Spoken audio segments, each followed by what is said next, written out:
Hello everybody, welcome to the Benifab Coding Club. Thomas with you. Today we'll do the basic mechanics of a platformer. So a platformer is a 2D game, can be 3D, most of the time it's 2D with a side view, and the concept is to use a physics-based movement where we jump on platforms. So we'll be able to move left and right and jump up, and the gravity will pull us down. So for the setup, I just add the player. Let's set the direction to left, right, turning, rotation, and I build a ground with basically just black square. So what we'll do, we'll start a loop, and in the loop, we'll apply different forces to the player to make it move and make it stand on the box. So we'll start with a loop, an infinite loop, and we'll make a variable, and we'll call that velocity, VEL for velocity, Y.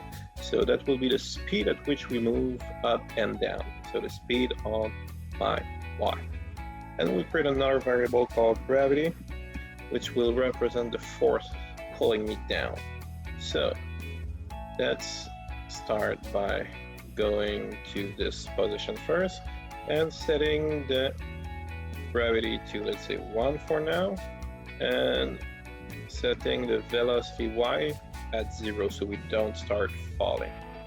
Now, basic gravity will be simulated by changing my speed at which I fall by negative force of my gravity. So it will pull me down, so I want to go down, so we'll do 0 minus gravity. In this case, that will give me -1, and we'll change the velocity. So that will speed up down. So if we take a look, it doesn't work because we didn't apply the movement here. So what we can do is simply change now, affect the position y. So we'll change the y by the velocity at which we are falling. We try again, so we see now my player is falling. We want to check if we are touching ground though. So what we'll do, we'll create a block touching ground. We'll check if we're touching ground, and if we're touching ground, what we'll do, it will stop falling and move back up. And we want it to be run without refresh, because if I fall into the block here, I want to make it go, but I don't want to see that happening. So first thing first, if I'm touching ground, is basically to check if I'm touching my ground. So if I'm touching my ground, what happened? So the first thing is that I stop falling. So I set my velocity y to 0. I stop falling. Now that I stop falling, all I want to do is go back up until I'm not touching the ground anymore. So what we'll do, we'll add 1 to y until I'm not touching the ground anymore. So not touching the ground. And to test it, I just need to put my new block touching ground inside my main loop here. So if I try it, see that we have a problem because I used the set instead of change y by 1. If we try it again, there we go. I am stopped by the ground.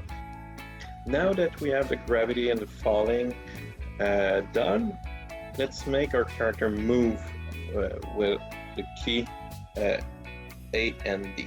So, or we can use the arrow if you want.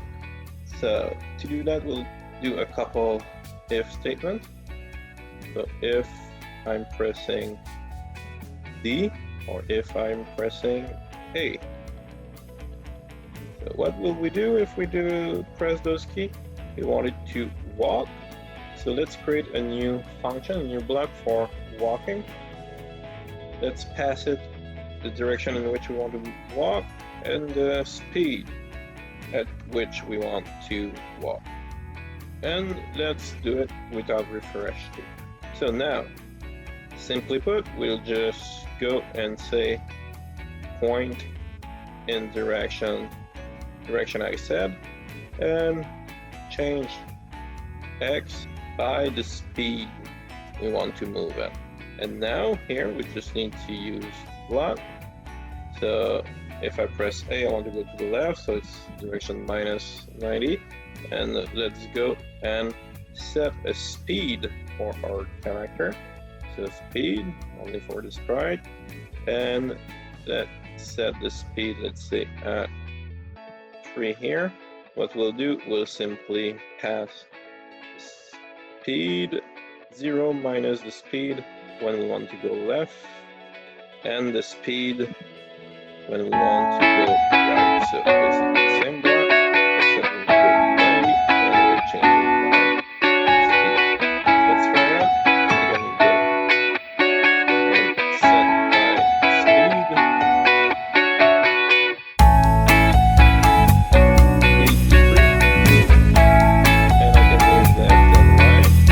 If I skip there, I fall, then I'll fall here. So, gravity,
down.